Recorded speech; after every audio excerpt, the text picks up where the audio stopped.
Welcome to the Interop, the show that talks about the economic networks which make up the interchain. I'm Sébastien Couture, and today I'm very excited to have with me three guests. We have Alex, Vasily, and Spade from P2P Validator. They're, of course, the team behind lots of great products, and one of those products that they've been a core contributor to is Lido. And recently, their team made a proposal on the Cosmos Hub to fund Neutron, which is going to be like a whole smart contract and DeFi platform, leveraging Interchain Security. And today we're going to talk all about that, understand what it is, how it works, and some of the technical bits behind this project. Before we get into that, though, before we talk about that today, I do want to tell you a little bit about Nebular Summit, which is coming to Paris on July 22nd. Nebular Summit is all about celebrating the Cosmos Interchain ecosystem. You can join Cosmos ecosystem developers, researchers, and entrepreneurs as they discuss the challenges facing the Interchain and understanding what's coming to the Interchain, what's the future of the Interchain. The tickets are sold out, but you can join the wait list at nebular.paris. Hopefully some of those tickets will open up. And the conference will be live streamed on the Nebular Summit YouTube channel, which will be here in the show notes. And of course, this conference wouldn't be possible without our amazing sponsors, EVMOS, Anoma, Club, Celestia, Stakefish, Chainflow, Citadel One, and Neutron. So yeah, thanks for being on, guys, and thanks for supporting the conference. It's really great to have you and have you be part of the conference. So as we get started here, let's maybe get a little bit of background on P2P for those who are not familiar with it. What is P2P Validator, and what have you guys been up to over the last couple of years? What's your and I think what is the contribution that you've made to the Cosmos ecosystem? I think as well would be interesting to people here on the channel. Vasily or me? Yeah. Okay. So P2P is Cosmos OG. We were in Game of Stakes. One of the winners actually staked Cosmos on Cosmos, were validated on Cosmos Hub from the very beginning. I wasn't with P2P yet. I joined February 2020. I'm also for a long time connected with Cosmos in some way. I my first blockchain gig starting circa 2018 or something was a failed startup that did an NFT marketplace for Cosmos that didn't take off because there were no NFT on Cosmos at this time. We were hoping for IBC to come faster than it actually did. So we were validating Cosmos Hub from the very beginning. We won Game of Stakes. We were one of the winners of the Game of Zones, and we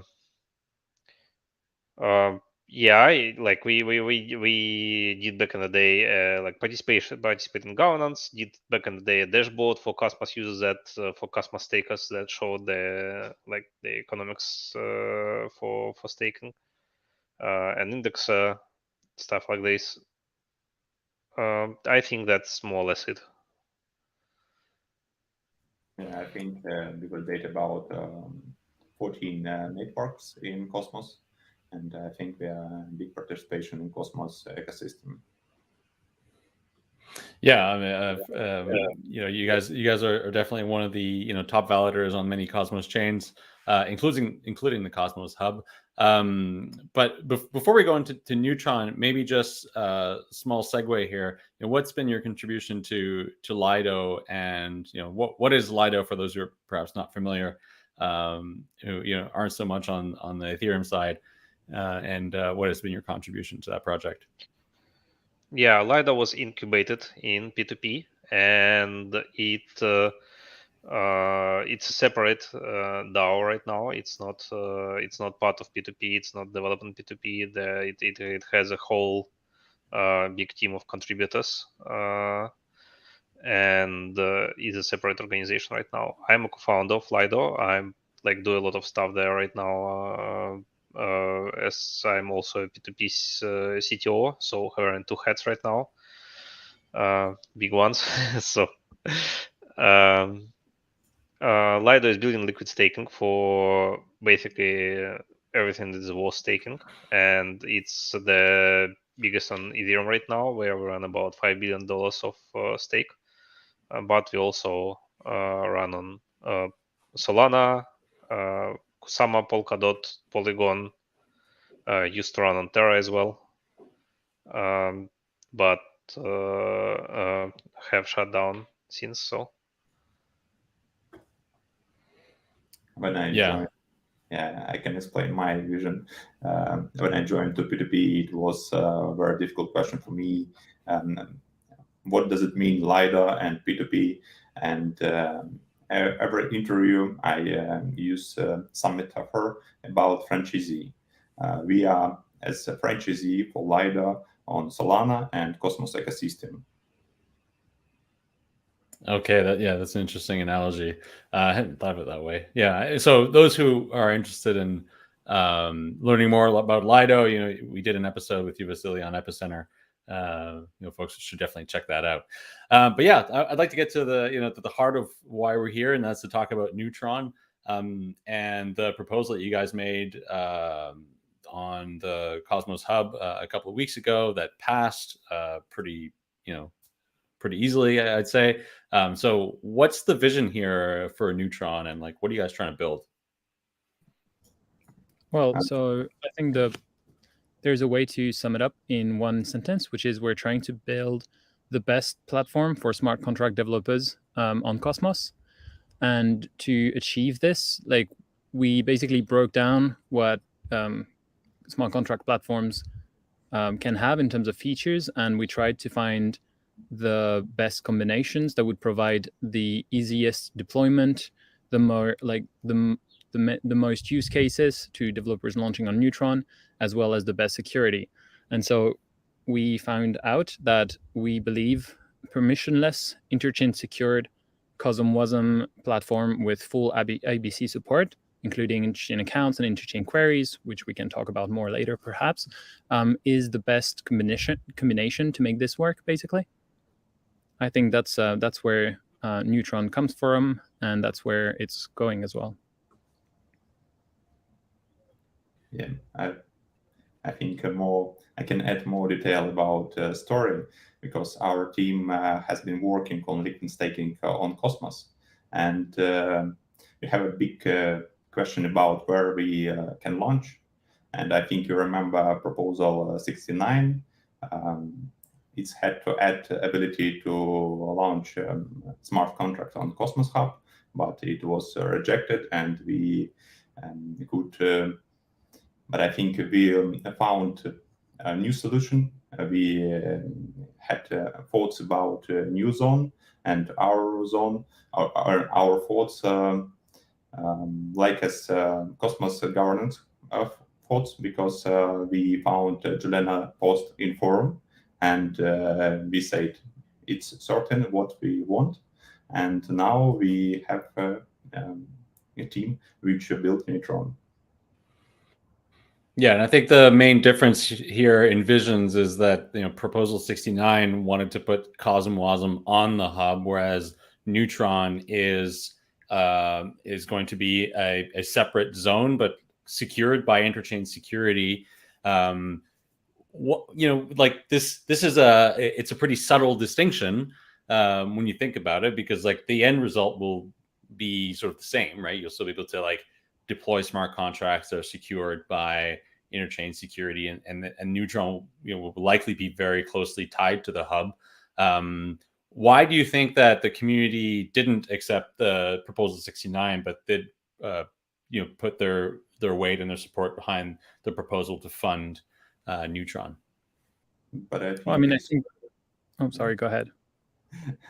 But I think it's very, very different proposal, because Proposal 69, it is proposal which suggests to include CosmWasm on Cosmos Hub. And Proposal 72, it is proposal when we built a separate zone which included CosmWasm. It's a very different story, because in our case, in this proposal, we didn't anything. We don't add anything to Cosm Hub. Yeah, exactly. That's probably the main difference, is that like the idea of Prop 79 was to give the Cosmos Hub more utility with CosmWasm, to make sure that it can remain the main hub at the center of Cosmos. But the way it was attempting to give it additional utility was something that was discussed in the community as going against hub minimalism. It is true that CosmWasm seems to create some degree of instability on the chains it is enabled on. So one of example of such instabilities is you get some blippies in the block production of validators, and it looks like it's using more memory as well.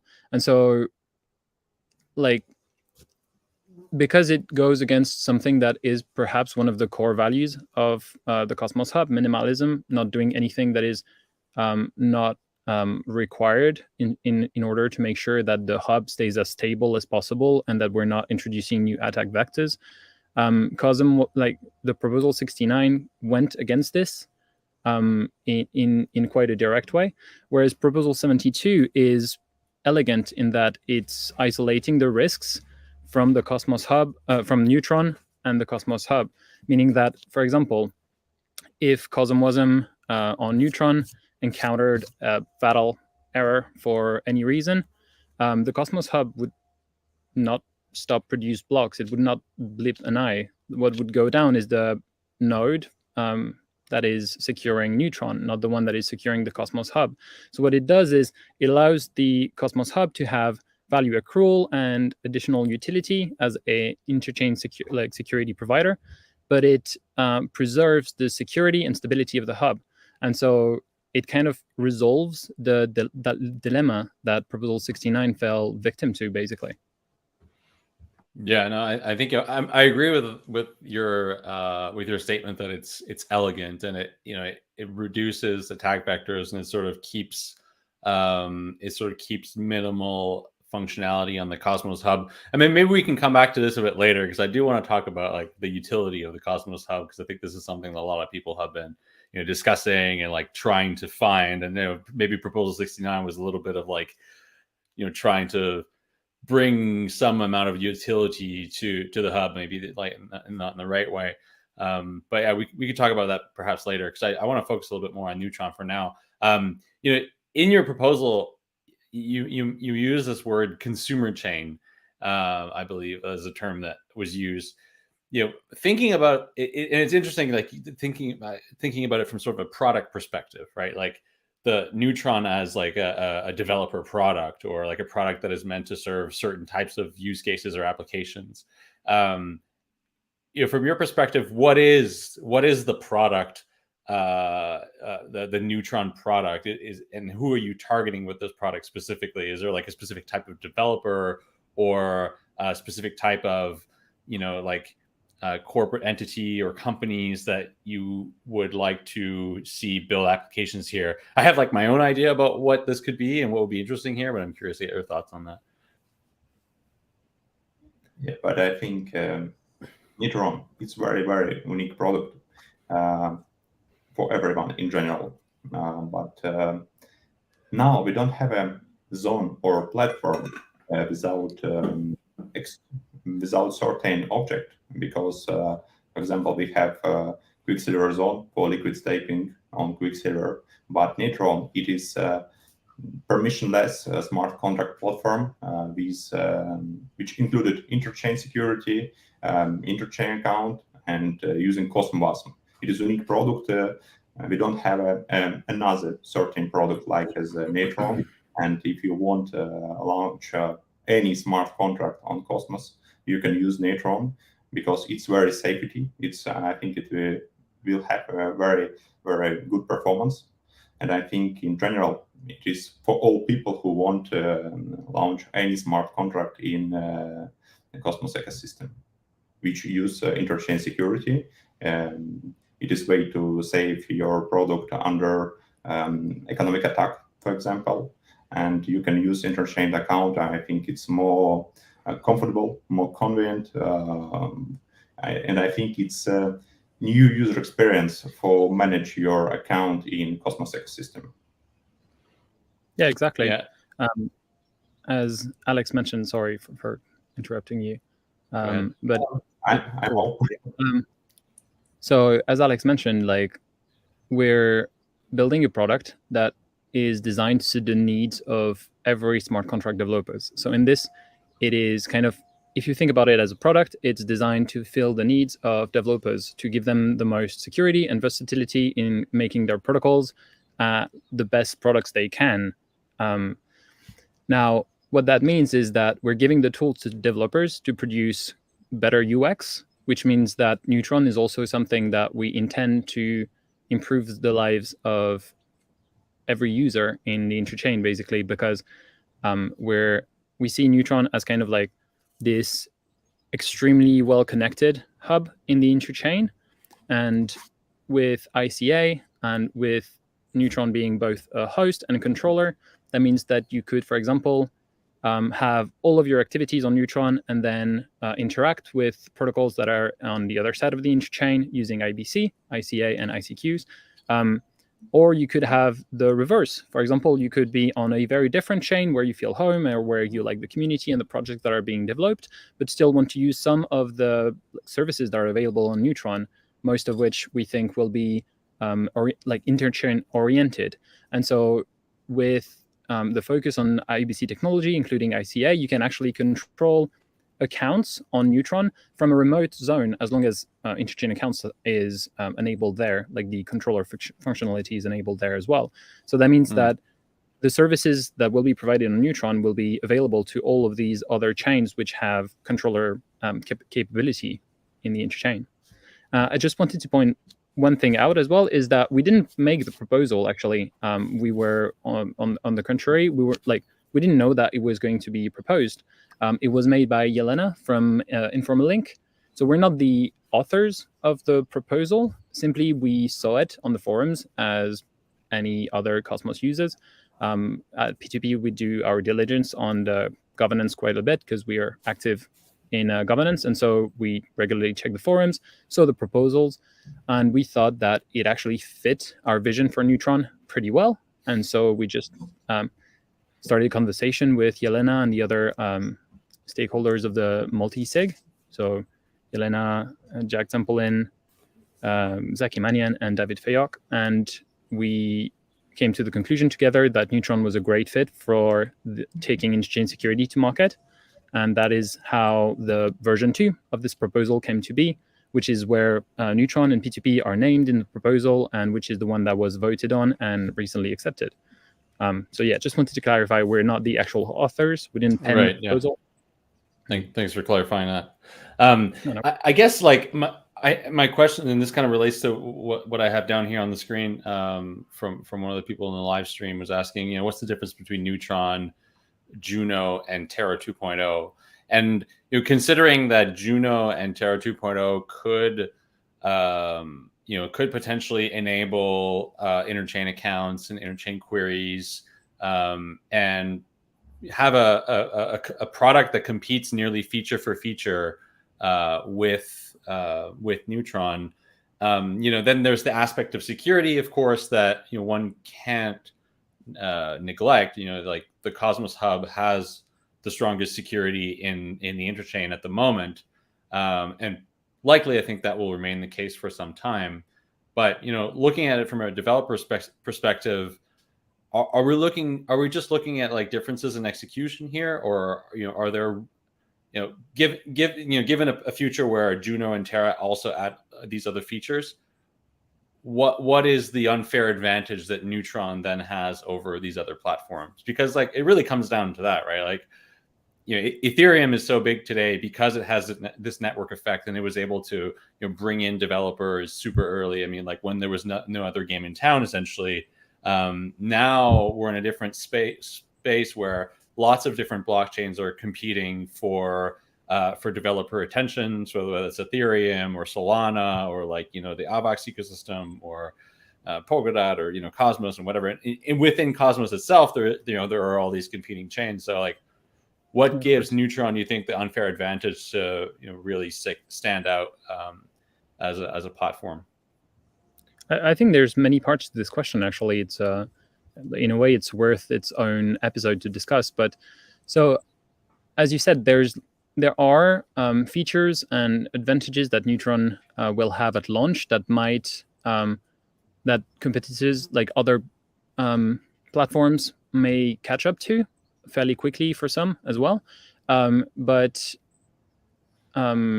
we still think that like at this point in time, having this combination ready is a good way to bootstrap Neutron. It doesn't mean that it's the end goal either. We're working on very ambitious projects. Perhaps we'll talk about that more later.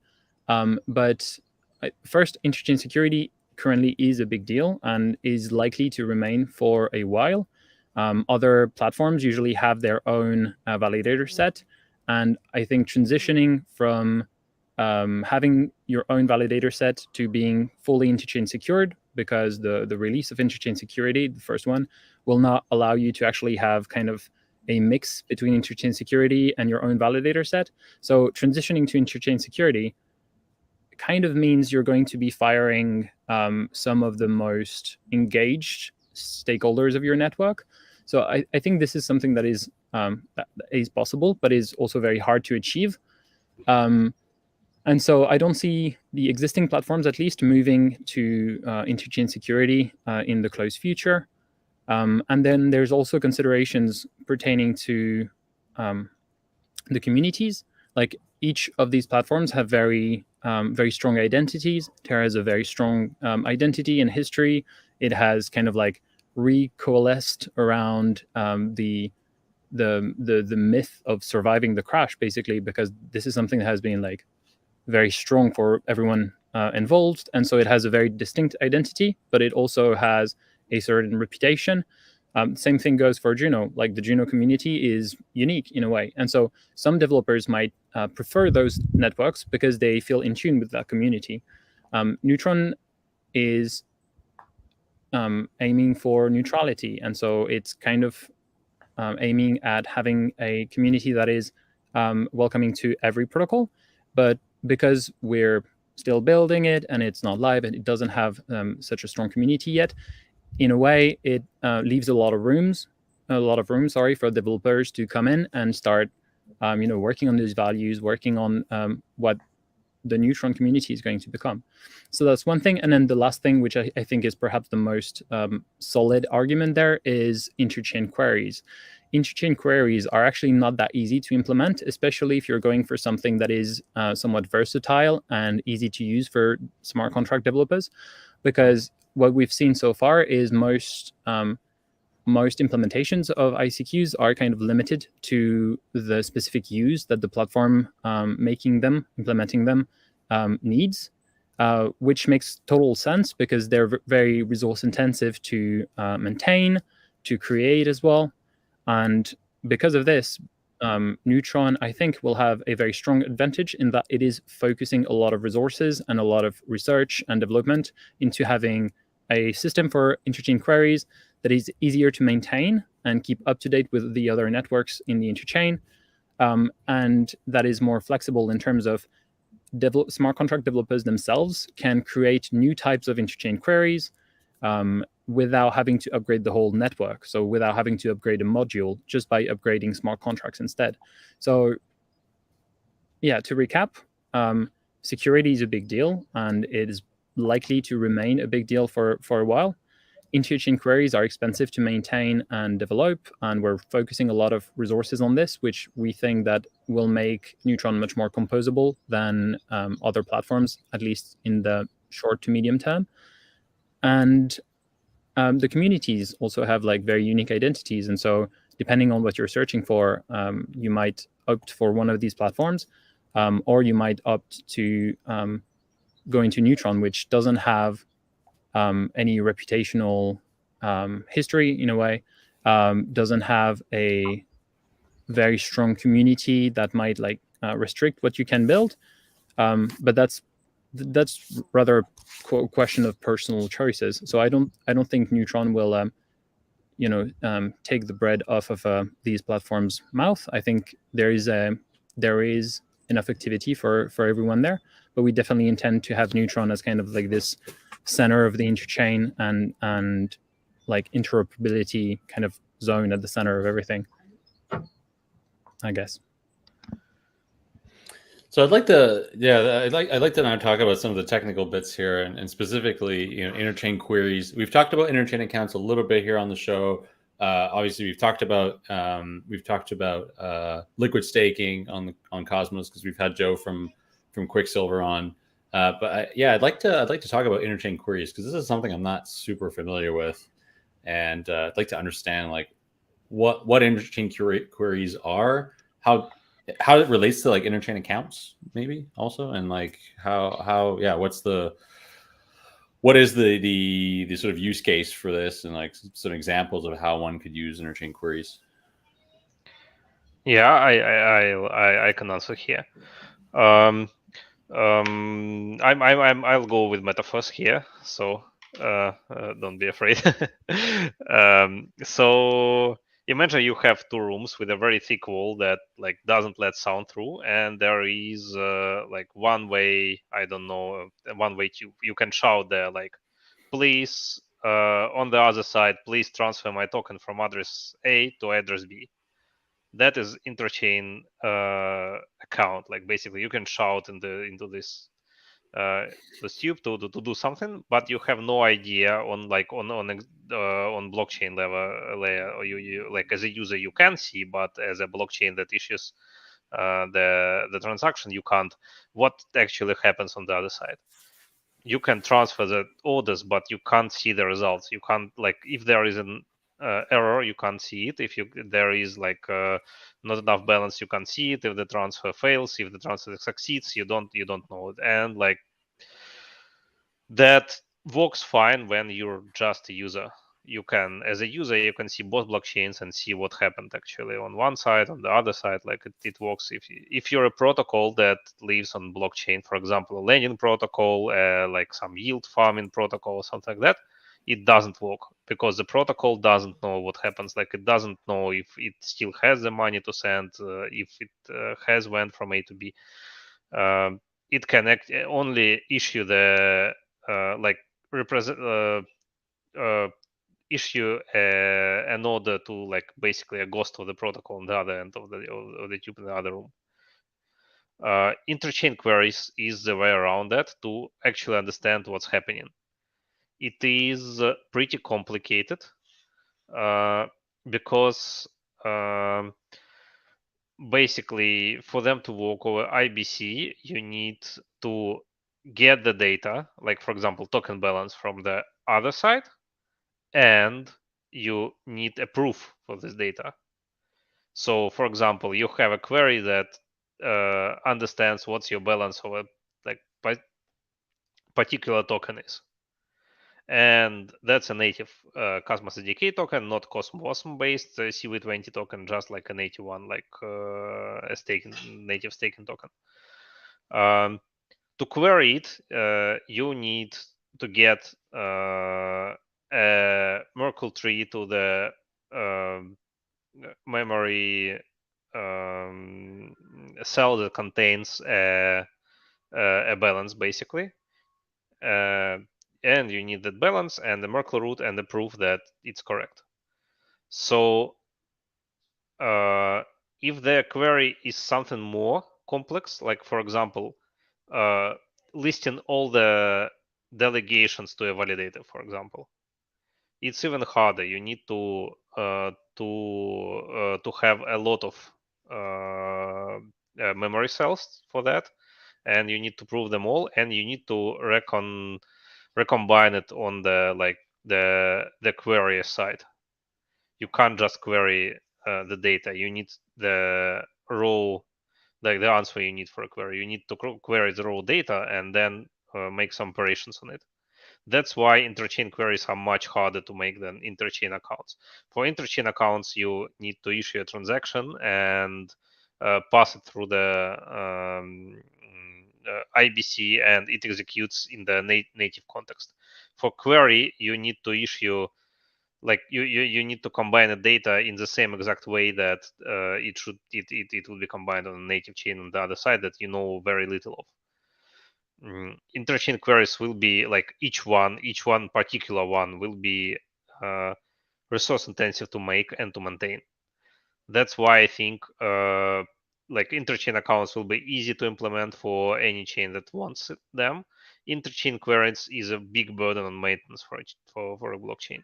So I don't expect many blockchains to adopt them actually.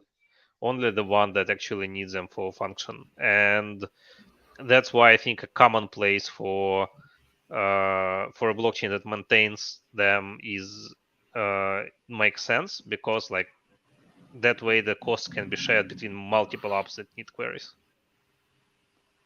One app chain that needs queries will need to maintain all of them, and that will be expensive for it.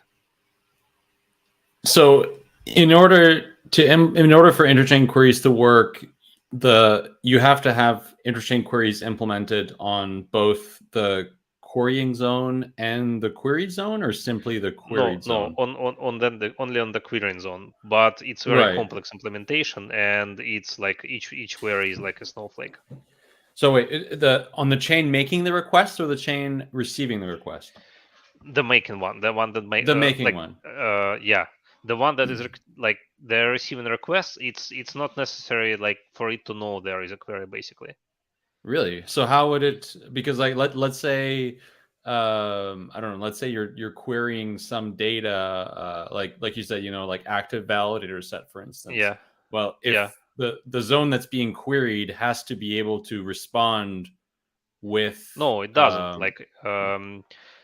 You don't have like you can query like IBC is a light client basically.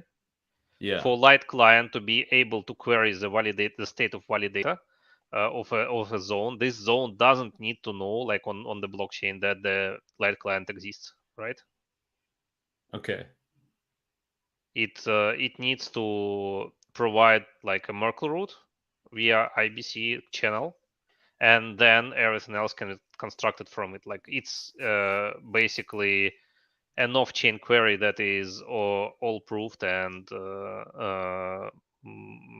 is moved to the interchain query model on blockchain.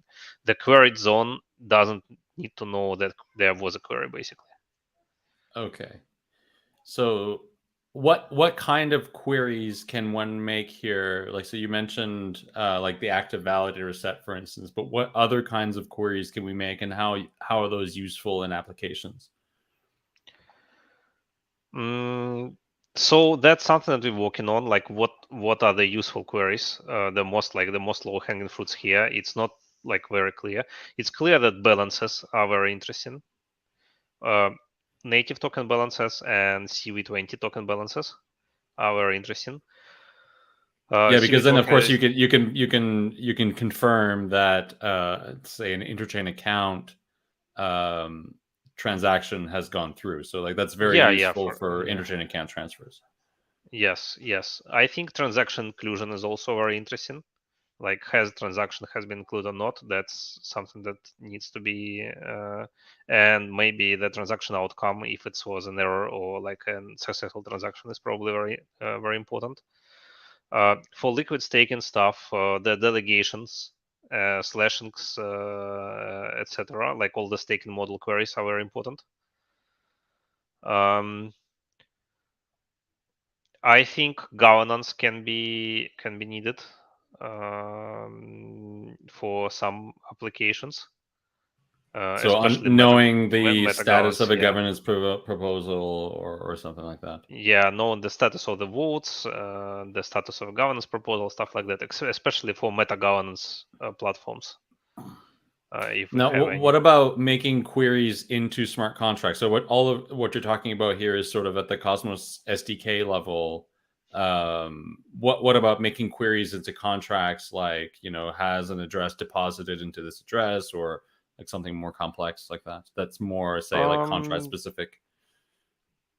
I don't have personally like a good grip here, good grip here, how to best make it, because it's a level. basically interchain query is rebuilding the logic of the counterparty blockchain in your own blockchain. That's pretty much brittle, especially for upgradable smart contracts. When the smart contracts upgrades, your query is toast. It doesn't work anymore. Okay, so I think that's an interesting point to make here again, perhaps, is that in order for interchain queries to work, one has to implement the logic of another blockchain on their own blockchain. Yeah. And that works fairly well when you're dealing with, say, something that is built with a Cosmos SDK module that is quite standardized and that all the chains sort of use and upgrade and like update accordingly. But for a smart contract where you have custom logic, unless there's like a very tight integration between the querying zone and the queried zone, and like tight integration between that contract and the querying zone, it's going to become impossible to keep track of like all the contracts and all the logic that's happening within the contracts. Yeah. Like I'm not sure there isn't a simpler solution. Like we are talking about this. Maybe there is a way to basically, instead of re-implementing the logic, just re-execute it, for example. Okay. So the exact hash of a CosmWasm code can be obtained, and the CosmWasm code can be uploaded to re-execute if the CosmWasm versions are like sort of compatible. We can emulate it, but like it's all very like it's unelegant. So I'm not sure what the best solution here would be. What's the state of the research right now? Like, who's leading the research on interchain queries? A lot of it is being shared between Quicksilver and the team behind Neutron as well. We are trying to integrate them to CosmWasm, which is not easy as well. And we thinking about what would be the good targets for like the low-hanging fruits of interchain queries. So integrating with CosmWasm would allow contracts then to make calls to other chains, yes, which is less complicated than having chains make calls to contracts, as we discussed earlier. Yeah. It's like the querier would be a smart contract, and like you could use queries in smart contracts. Okay, and so maybe could you just explain here what's the use of cross interchain queries with the liquid staking use case? Can you repeat? I didn't get that. Sorry. Yeah. So you mentioned that interchain queries would be useful for liquid staking. Yeah. How would that work? Like, where would that be useful there? So liquid staking protocol, so interchain, they need basically to stake with a validator, and they need to know if that was successful or not. They need to understand if the like interchain account they ask to stake is successful or not. That's a minimum. The minimal functions. A lot of them, including Quicksilvers and the like basically all the other ones, they also need to understand what is the current stake distribution, for example. Were there any slashings or not? What are the average, like what is the commission of the validator? Are they jailed? Are they tombstoned? That's also is pretty important for many liquid staking protocols. Okay, so just to recap here, so we have Quicksilver. Quicksilver is its own zone. When you stake with Quicksilver, you're not staking your tokens. You're staking this kind of token share, like the stake and share. So that represents the stake on another chain. So, for instance, if you had Atom stake on Cosmos Hub, you would stake the staking share with Quicksilver. When you do that, Quicksilver needs to be able to query the Cosmos chain to know whether or not the tokens are actually staked, whether like the validator is jailed or is like slashed, what the commissions are and things like that. So this is like stuff that's happening. This is requirements for Quicksilver that it's making an interchain query over to the Cosmos zone. Yeah, exactly. Yeah. Okay, interesting. Wow, this is cool. Like I hadn't like dug very deep into interchain queries until now, and so like it's really helpful to understanding like how useful it is. And so, is interchain queries due to be? Is this something that you think will be generalized in the Cosmos SDK, or is this something that is going to be like kind of chain specific? It's hard to say now. It's like in favor of generalizing them is that like they're pretty useful. Against them, they are not useful for everything. Basically, they are useful for some chains that like make interchain protocols, which is not all of them. Not all Cosmos SDK based chains need to make interchain protocols. A lot of them are like self-contained mostly, and that's one side of it. The other is it's complicated and brittle tech that requires maintenance, and not everyone wants that. If that's Vasily, you're I don't know if for the other guys if it's the same, but you're kind of cutting in and out.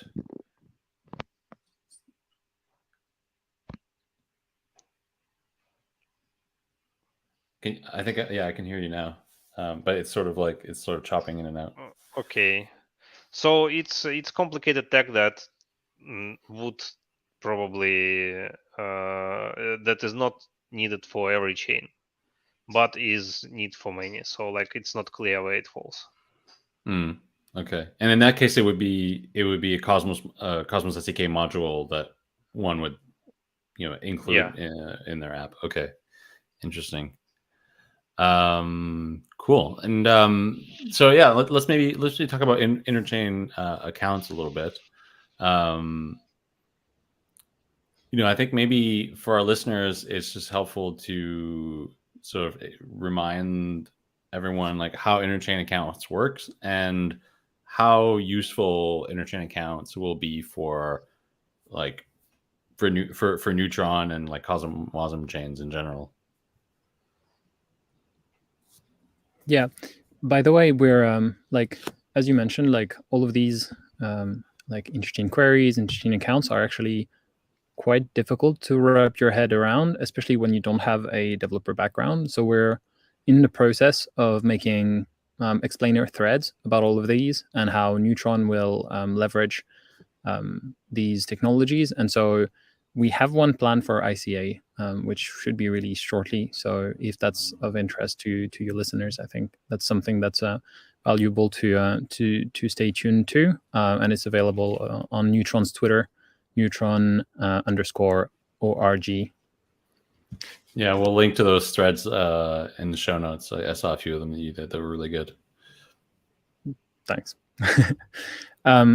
Yeah, and so interchain accounts is essentially a technology that I think there are two very interesting things to discuss about interchain accounts. The first one is like why does it exist, and the second one is how it works. In a ideal future, interchain accounts will not be required anymore. And the reason for that is that there is actually more efficient ways than interchain accounts to do cross-chain operations, and that is to have kind of like a standardized way of doing certain activities and certain applications across the ecosystem. The thing is, if you standardize a bad process, then that's really bad for the whole ecosystem. So making new standards is costly. It involves a lot of work, a lot of research, and so it progresses very, very slowly. So new standards are made very, very slowly. So in the meantime, while the interchain doesn't have standards for every possible application on the interchain, we need kind of a fallback mechanism that allows transactions on one blockchain to be executed on another. And so how interchain works is that interchain accounts work is that you have a module, the interchain account module, on both of the interchain account zones. So like the zone where the user or the smart contract is trying to do something, and then the zone which is giving an order.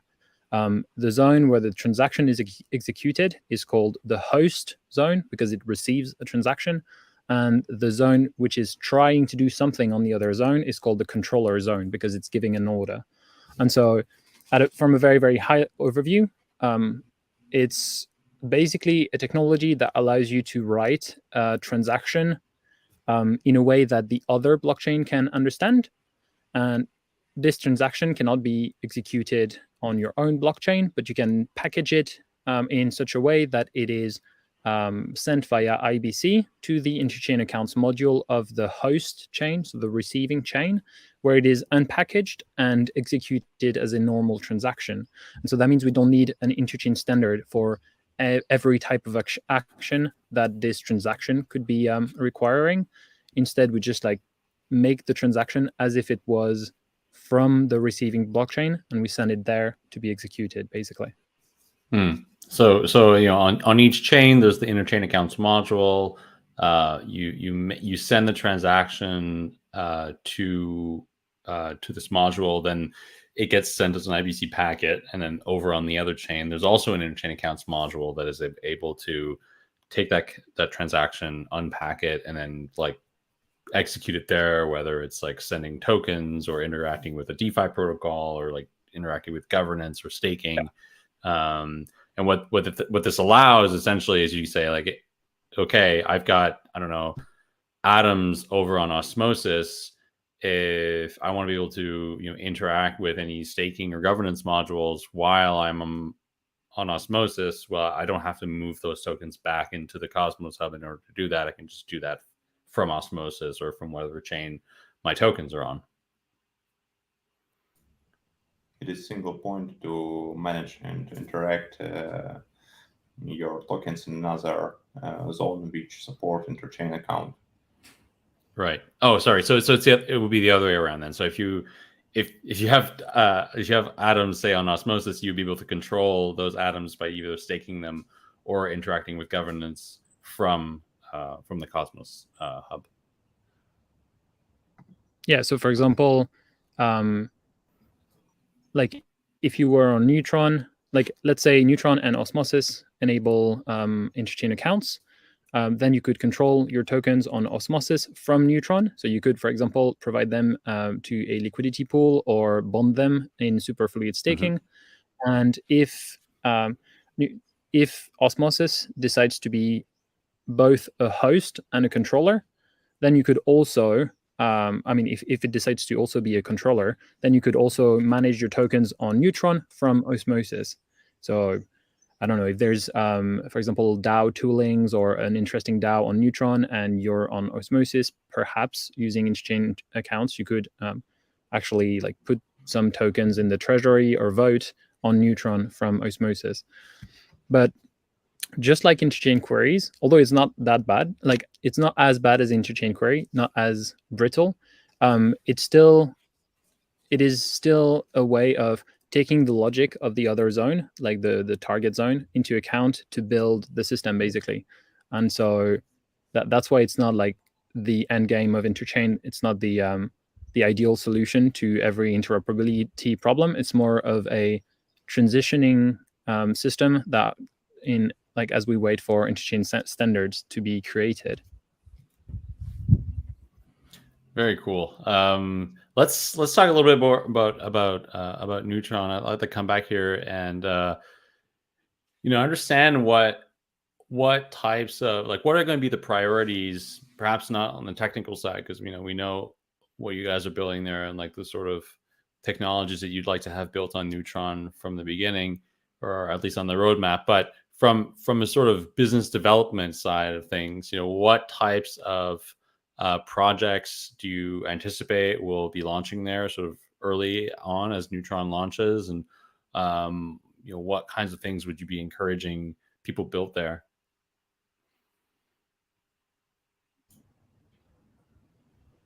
Okay, let's start from our business side. Yeah, sure. So I think the goal here is to have sort of at least a basic DeFi ecosystem very soon after launch. So that includes stuff like DEXs, wallets, perhaps a money market, but like at least the basic parts of the ecosystem. But then for Neutron, what like the idea here is to perhaps have like a lot of interchain services. So for example, interchain DAO tooling, name services, different types of wallets and way to manage your assets.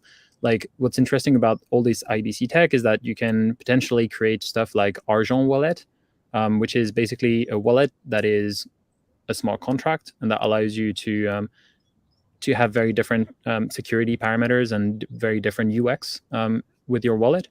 So the idea is to have a basic DeFi ecosystem from launch and to expand as quickly as possible thereafter, and with a like special focus on innovative products that bring a different type of functionality to the interchain. Basically, I think that what makes Neutron very interesting is that it's really focused on implementing the interoperability of the interchain. Sorry for the pronunciation there, but yeah, we're basically focused on making different chains work together, and that opens up a lot of like possibilities in terms of like smart contract design.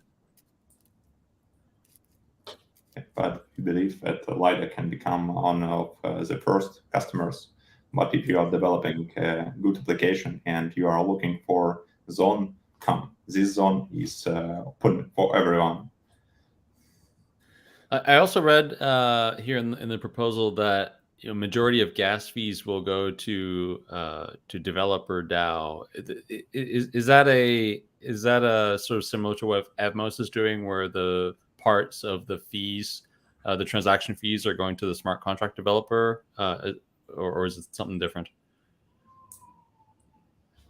Are you referring to the 25% in the proposal? Yeah. So actually, that's to pay for interchain security. So Cosmos Hub validators provide an additional service by securing another chain, setting up a node on Neutron and securing it. And so they have to have an incentive for why to do that extra work. And so the proposed incentive from the proposal is that 25% of the transaction fees on Neutron would go to validators and stakers of the Cosmos Hub. It's an interesting design because it aligns the interests pretty well. So if Neutron becomes a very like a blooming DeFi ecosystem and transaction volume pickup, then the hub benefits from that. It has upside in Neutron basically, and so Neutron drives fees to the Cosmos Hub, increasing its revenue. That itself provides value to Atom, which, if it increases value, provides more security to Neutron. And so you have this kind of like feedback loop that's pretty interesting. So I think this mechanism is definitely interesting, like the one that was proposed. Cool. Yeah. So regarding the roadmap here, like when is this plan to launch? Can you tell us a bit more about that and what the plans are for like the next quarter or two? Yeah, it is our goals, but we intend to ship it soon after Interchain Security, because we are dependent on where it is. So right now you're waiting on Interchain Security to be available on the hub, and then once it's available, then you can launch. And all the other dependencies are also ready. So like interchain queries and all that stuff is also not really. We just think that the interchain security on the hub is like the largest block here. We didn't have a testnet yet. We've got some queries working, but maybe not all the ones we want from the start. That's something we want to determine. And the glue between CosmWasm and interchain queries and interchain accounts is not as solid as you would want it. Like it's under polished. But we have like most of the stuff already sort of working. So we think that the Interchain Security on the hub is actually like will be the last blocker.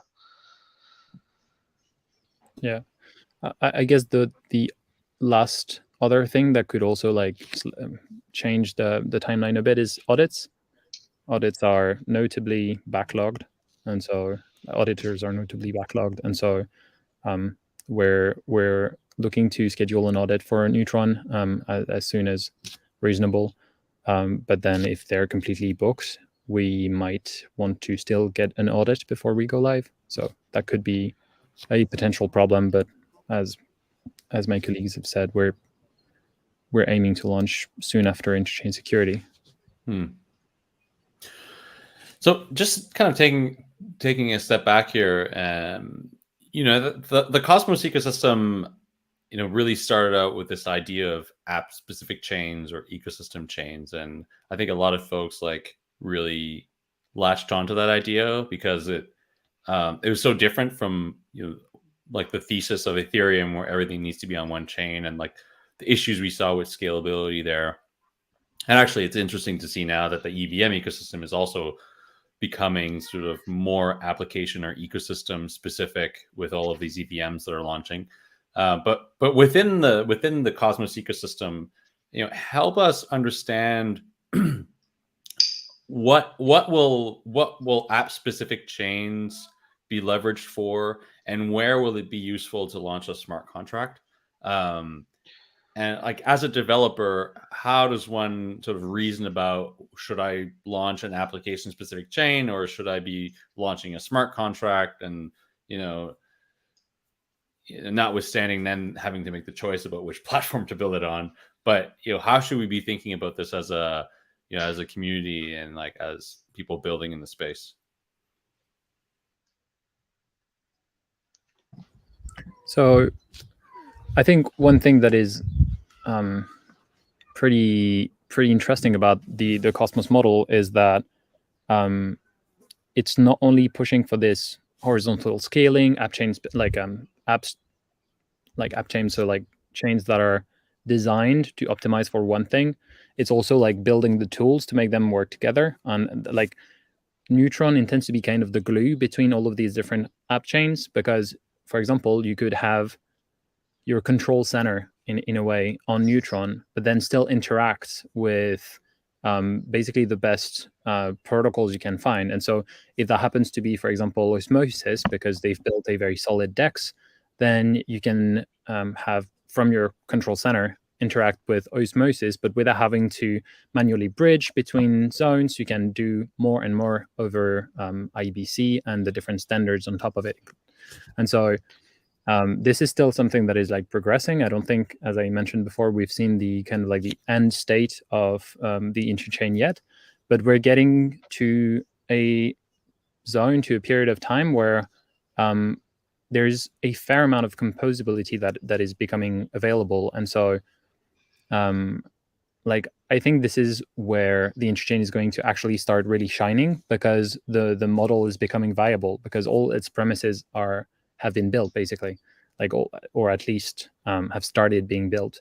And so now that we have all of these things together, it kind of like changes the game, and it makes the horizontal paradigm much more viable, kind of. Yeah, I think that's about right. I think that the primitives, like the Cosmos Hub has been out for now, almost 3 years, or maybe it's more than 3 years, like 2019, something. I can't remember the exact month that they launched, but I feel like the primitives are taking a long time to build because they're really hard to build. But once the primitives are there, it's really like we have the building blocks to create like this new type of infrastructure that's going to be much more versatile and much more flexible than some of these other ecosystems. And one of the ways I talk about this sometimes is this like cathedral versus the bazaar sort of analogy, and where at some point, I think things will standardize and structure. But at least as we're still figuring out what this technology is useful for and like how people use it, I feel that it's much better to have a much more kind of messy approach to building where things are not super clear and maybe like it's not super obvious whether you should be building application specific chains or building CosmWasm contracts or building on this chain or on that chain. But network effects will sort of will sort of help figure that out over time. And in the end, we'll have something that's probably like very robust and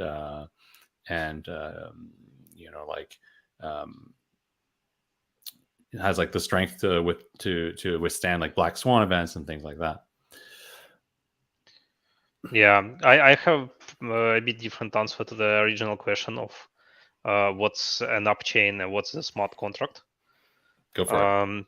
Yeah, one thing is smart contract development is like 10 times faster than upchain development. Even on an SDK as good as Cosmos SDK, it's still about 30 times that many code basically to make a similar thing. Not everything can be made on a smart contract layer, and it's not always the best place to make a protocol, but it's faster. If you want to ship faster, you'll want it.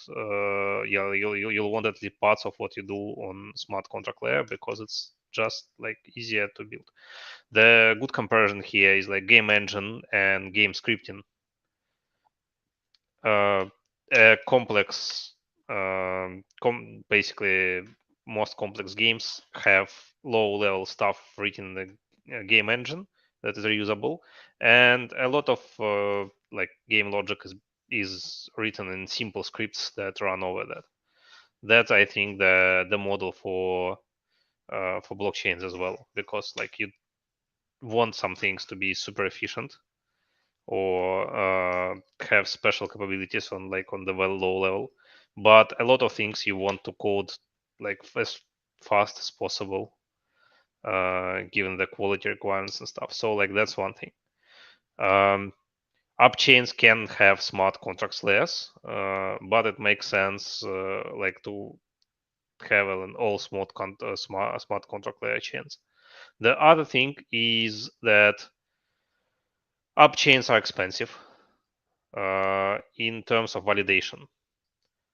Cosmos pays like many millions per year to validators. Upchains pay millions per year to validators. That will change a bit with Interchain Security and further with the osmosis and rollups, but it's still expensive to have your own chain in development, in maintenance, in validation. It's all expensive. Not every project not every project can pay for it basically. The third thing here is that not every project wants to be sovereign. Governance is not always a feature. A lot of stuff we see in the Ethereum land is very purposefully governance minimizing. They like protocols like Uniswap don't want their own chain. Basically, they want to be super constrained that they can't, whatever happened, they can't steal the user money. Like Osmosis governance can steal the user money. Uniswap governance can't do it. It can only like turn on or turn off a fee. That's it, which is pretty small. MakerDAO makes a lot of of the parts of immutable code that they have, and the governance has no control over. So that will be true about many applications in Cosmos land, that not all of them want to be sovereign and have ultimate power over user funds. That's not always desirable. Yeah, thanks for making that super clear. Like, I think that pretty much hits nail on the head. I want to ask, we're just as a side note here, governance. You said governance and osmosis can steal user money. Are you referring to sort of something similar to what happened in Juno, or are you talking about like another governance mechanism specific to osmosis? I'm talking about like Atom on osmosis is transferred to IBC, right? Right. Okay. Yeah. Osmosis governance, like can make a fork of osmosis that will have this all money in like some malicious account that will transfer it back and sell on exchanges. Right. Okay. I mean, this is my thing with this is like my point of contention with Cosmos governance is, in the end, you still need to have validators run the binary. So, it could be that a governance proposal would pass to do such a thing. It could even have a binary attached to it, but in the end, it's up to the validators can sort of block it by No, I mean not this is running the binary. stakers. If they don't want like the current validators to do it, like they will stake to validators that will do it. Oh, okay. Ultimate power with stakers, right? So like it's not practical. I'm not saying that this is practical. Like it's a thing that will happen to happen tomorrow. It can't because currently the stakes validators that will probably not execute anything like this unless there is a good explanation why it needs to be done, and like I don't know, regulatory stuff, something like that, or like reversing a hack or something like that. But it's like 3 weeks to restake to validators who can be like in this cartel potential. It's not going to happen like that, but can it happen in theory? Yes. Can it happen in theory with Uniswap? It can't. Like Uniswap can't do this. And maybe just final question here, because it was asked twice, is one token. Will there be a token? And do you think that Neutron will have any impact on Atom, whether on the price or any other metric? It is important part this product, but we understood it's very, very important things. And now we are working on this, and we plan to present maybe a few weeks later. So no clear answer right now on whether or not there's a token. I think we will have token, but it's so difficult question how it will be distributed and other things about token now. But we will present it. We understood it's very, very important. People want to know if there's a token. Yeah. So at least half the questions answered is that there will be a token. We just don't know. Yeah, we can say that we are definitely considering a token. Okay. Yeah. Right. Well, I hope that satisfies people who asked that question. All right. Well, guys, thanks a lot for coming on. This has been really enlightening, and I'm looking forward to seeing Neutron go live and seeing like what kind of cool applications people are going to build there, and what it will mean like long term for the hub and for the broader Cosmos ecosystem. And also, I want to thank you again for sponsoring Nebular Summit. I look forward to seeing you guys there. Who's coming, by the way? I know, Vasily, you're coming. You're also coming. And I will try. Alex will try. Okay, well, there's a ticket for it if you want it. Yeah, it's going to be great. It's in less than 2 weeks, and there's so much to do.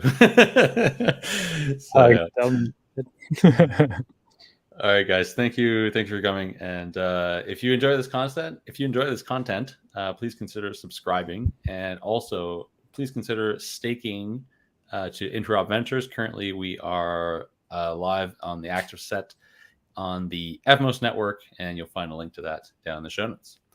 Until next time. Thank you.